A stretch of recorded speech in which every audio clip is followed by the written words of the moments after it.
it really was a clear-cut case of this is what's next. Switching to VINCUE was a lot easier than I thought. Everyone's afraid of change. They say the only person that likes change is a wet baby.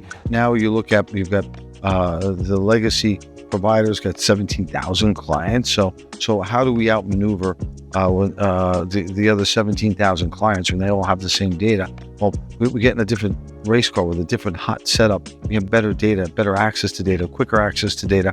I think that's going to give us really an edge over the competitors. With better information, you can make more intelligent decisions. I think that's one of the primary reasons we switched to VINCUE. You have better and more rapid information, and therefore you can make better decisions. It's machine learning and it's human learning. This human's learning how to use and ride the machine, and really to pull different levers that and test the capabilities of what it's got. So really go a couple of layers deeper, and then to encourage my guys, because it's really easy to look at the book value and say, okay, I want to be at book, a little bit below book, but to really look into the market day supply and the other data that's available. And specifically, how do you do with those particular cars with that mileage in this market at this time? Here's what the data says. And again, I think if you're given enough data, enough information, you can make much better decisions. And we want to be able to look at the appraisers. What kind of a job are they doing? And to be able to measure that on a number of different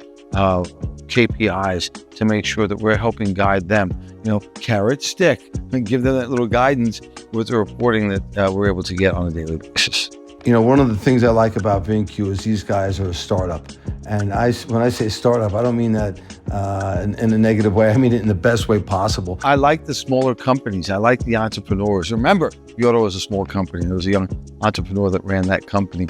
And, we got in the fast track there. And I think they pay more attention to their clients when they're smaller companies because they have more riding on it, let's face it. And so the one-on-one care that we received in the early days of VAuto is what we're looking for now as we go into the new age of AI, new age of technology. And I think it's really important. As we've made the transition, it's incredible how easy it's been. And we've got the best access to the best trainers who want to make sure that we know how to use the tool. And I love getting behind the wheel of this new vehicle and test driving it and bumping it into a wall and then going back out there every day and using the product and learning. It's really exciting. And again, if we're going to go back to the race car analogy, I go around the track at a certain speed and I say, okay, and the next lap I'm going a little bit faster.